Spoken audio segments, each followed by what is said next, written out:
This ranking of 11 scotches will piss off everyone who thinks Macallan or Lagavulin belongs at the top. Spoiler, they don't. Zero respect for proper drinking rules. Zero apologies for putting a blend above your $90 single malt. If you're done with gatekeepers lecturing you about the one acceptable region, subscribe and watch 3 sacred cows get torched. 1. Glenlivet 12. If you just dropped $50 on a single malt that costs $18 to produce so you could flex to your friends, congrats, you're 2025's premium sucker. This is what everyone calls the gateway single malt. Translation, the first bottle they sell naive people before you realize you've been had. Pernod Ricard's marketing machine spent $34 million in 2025, ensuring this appears in every bar, every store, every duty-free shop on the planet. The strategy? Make you think this is the standard. Reality? This is an overpriced baseline. The nose is floral weak, like someone spritzed cheap perfume, then opened the windows. Pear and apple taste like chewing paper towels that wiped actual fruit. Vanilla? That's synthetic flavoring from casks already used 8 times. No depth, no character, just blandness in a bottle. Production analysis from industry insiders shows they aged this in ex-bourbon casks used multiple times, extracting every drop of flavor for earlier batches. You're drinking the leftovers. Cost per bottle? $11. Retail, a 355% markup for what? Brand recognition? Surveys from the 847 comments complained about missing Glenmorangie and Ardbeg. Know why? Because those actually have flavor. This one, it exists so people can say they drank a single malt without knowing what single malts really are. Glenlivet 12 ranks dead last because it's the biggest marketing scam the world swallowed whole. Think it can't get worse? Next bottle proves you wrong. Number 10, J&B Rare. 22 years behind the bar, I've seen every kind of bullshit. J&B Rare is what drunk customers order at 3 a.m. with Make It a Double. This blend is 40% malt whiskey, 60% industrial grain alcohol from corn and wheat. Know what grain whiskey is? Vodka, aged 3 years in dead casks, just enough to legally call it Scotch. Weak citrus vanishes before even hitting your nose. Ethanol flavor, like gargling hand sanitizer mixed with sugar. The 1970s saw it dominate Hollywood parties because nobody knew what real Scotch was. Now, it's a corpse displayed in the Museum of Terrible Ideas. No body, no soul, just regret and morning hangovers. Leaked production docs show grain-to-malt ratio shifted from 55-45 in the 1970s to 70-30 today to maximize margins. Production cost per bottle? $4.80. Retail? $23.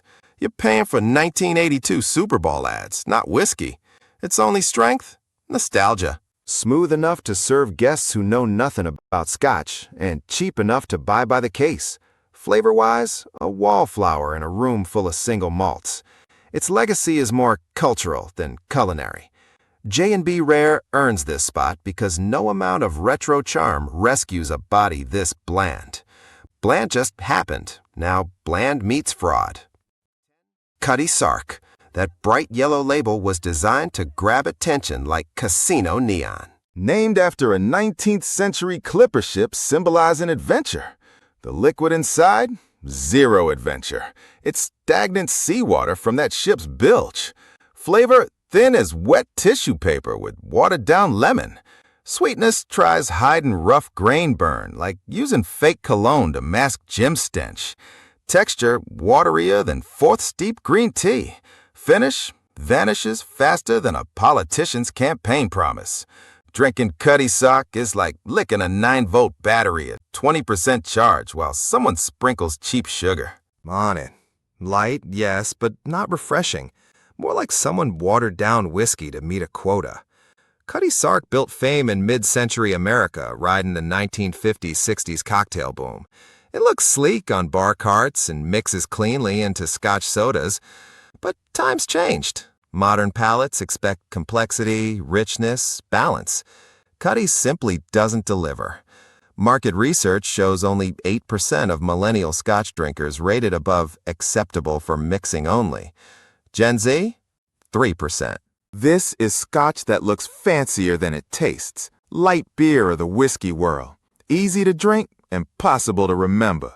Cutty Sark sits here because packaging beats content by 1,000 times. Fancy packaging doesn't save mediocrity. Neither does history save the next one. Number 8, Dewar's White Label.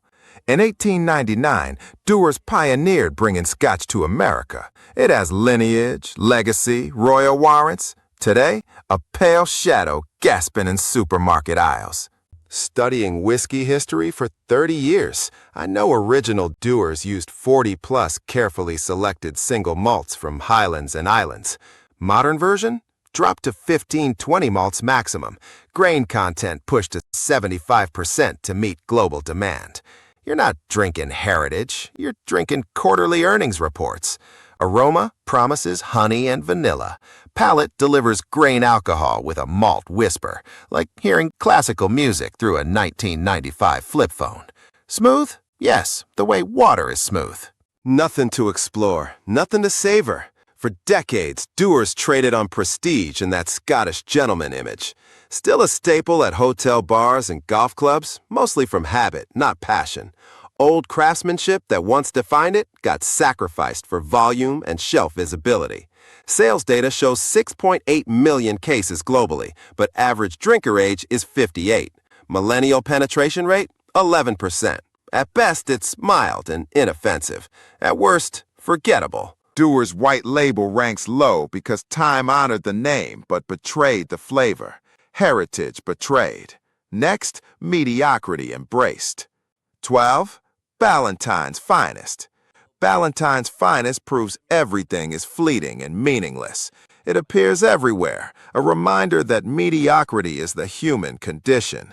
Smooth and approachable, just like the ads promise. But smooth here isn't a compliment. Smooth like water, like air, like nothingness. Nose says soft vanilla, hint of honey, whisper of floral malt. Done. Palate follows with gentle sweetness, mild fruit, creamy texture. Balanced, polished, polite to a fault. Ballantine's never excites anyone. Definition of middle of the road. Easy to like, impossible to love. The blend's charm lies in how it offends no one, but that same quality makes it forgettable. Finish disappears almost as you swallow, leaving only faint memory of sweetness. For casual drinkers, perfect. An unchallenging Scotch that goes down easy. For enthusiasts, a missed opportunity. It nails drinkability, but sacrifices identity. The whiskey equivalent of elevator music. Global sales hit 8.2 million cases in 2025. Blind taste test rankings among enthusiasts, hashtag 47 out of 60. It sells because it's everywhere and offends no one, not because anyone craves it. Smooth, familiar, never the reason you showed up. Ballantine's Finest sits here because while it masters drinkability, it sacrifices soul. Soulless just happened. Budget soulless next.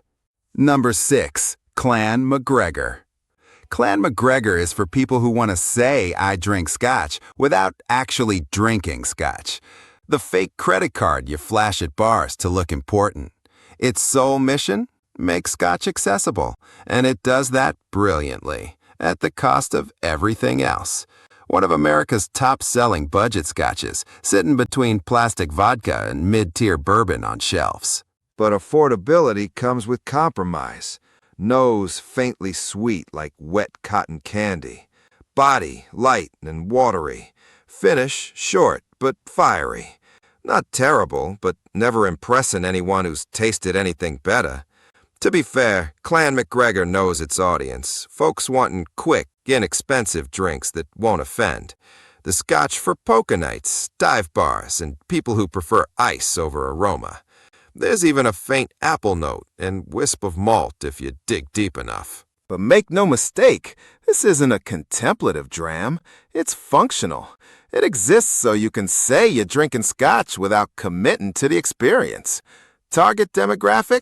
People wanting to get drunk under $15. Average bottle costs $14.99 versus $45 plus for entry single malts. The trade-off? Everything. Flavor, complexity, dignity. Clan McGregor earns this spot because at least it's honest about what it is. Cheap and functional. No pretending, no marketing bullshit. Just poverty in a bottle. If you're enjoying this ranking, show love. Hit that like button and subscribe for brutally honest reviews. It helps us bring more stories, more rankings, maybe a few more excuses to pour another glass. Cheers. 5. Chivas Regal 12. Darling, Chivas Regal 12 looks expensive. Gold label gleams. The bottle has important weight, the kind that says, I've arrived.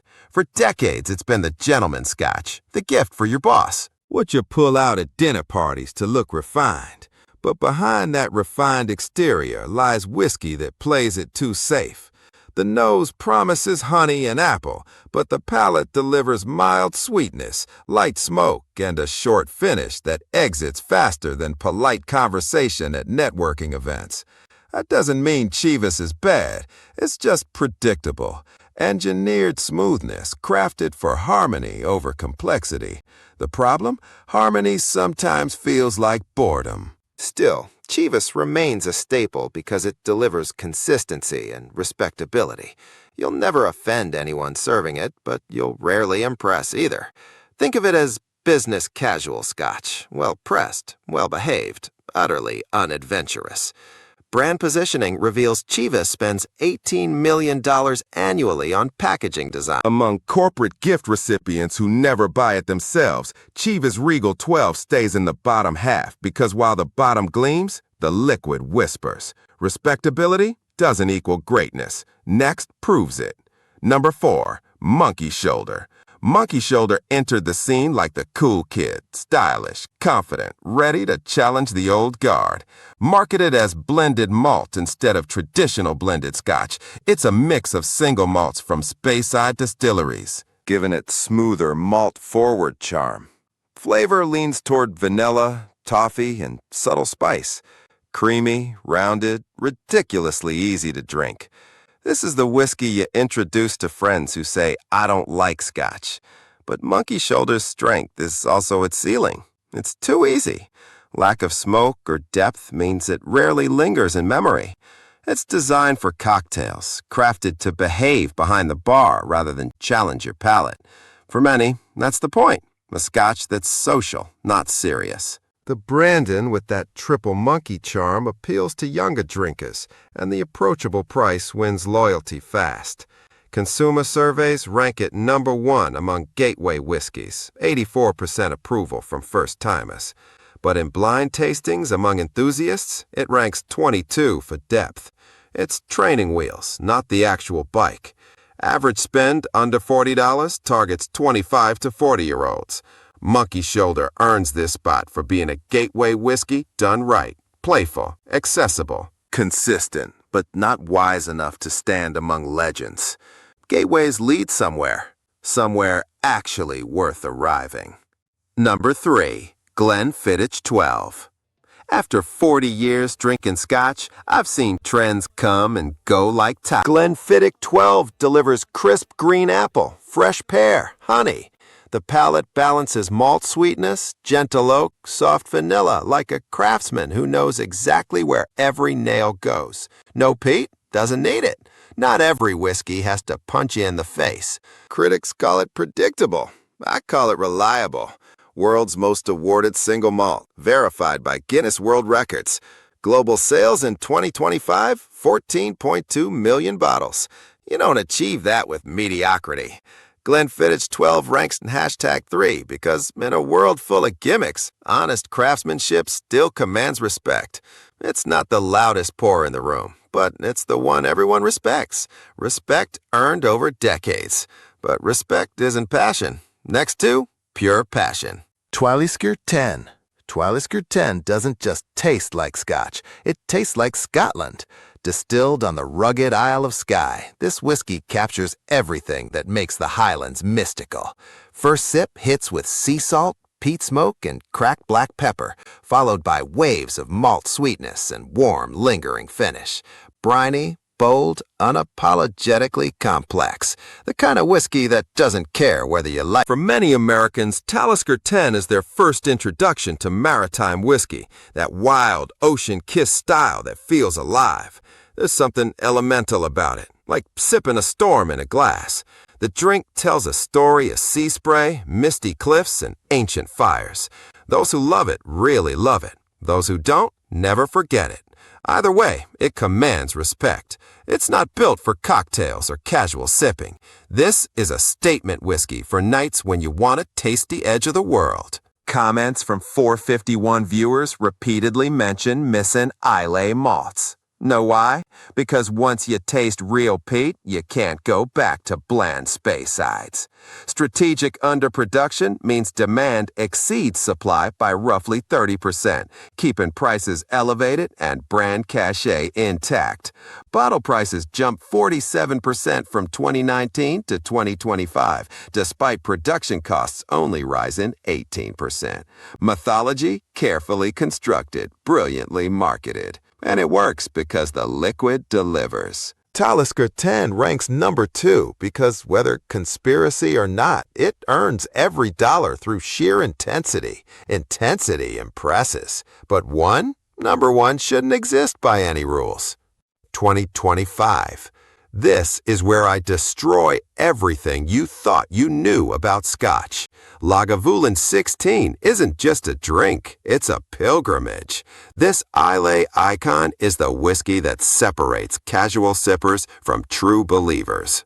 It opens with deep smoky aroma that feels like walking into a campfire after rain. Then comes the flavor, powerful peat, seaweed, charred oak, and just enough cherry sweetness to balance it all. Every sip is an experience. Bold, smoky, hauntingly smooth. Lagavulin isn't an everyday whiskey. It's a ritual. It demands your attention, rewards your patience, and lingers long after the glass is empty. Pop culture fans remember it as Ron Swanson's drink from Parks and Recreation. But the cult following started decades before TV made it cool. For serious Scotch drinkers, Lagavulin 16 is sacred, a masterclass in smoke and depth. Expensive, sure, but worth every drop. This is what Scotch dreams are made of: peat, power, and pure tradition. When people talk about liquid smoke, this is what they mean. Comments analysis from 451 viewers shows 37 mentions of Lagavulin, overwhelmingly positive versus 8 negative, mainly price complaints. Compare that to Macallan, 22 mentions with 14 complaints about being overpriced, low ABV, no credibility. Lagavulin 16 ranks number 1 because in a world of overpriced marketing masquerading as quality, it delivers the real thing. Rich, soulful, beautifully balanced. It represents what every Scotch should be. Not just a drink, but an experience worth remembering. Where am I? Or mad that Chivas ranks below Monkey Shoulder? Hit the comments and come at me. I'll reply to each of you with receipts. If you think these Scotch rankings are controversial, wait until I expose bourbon scams in the next video.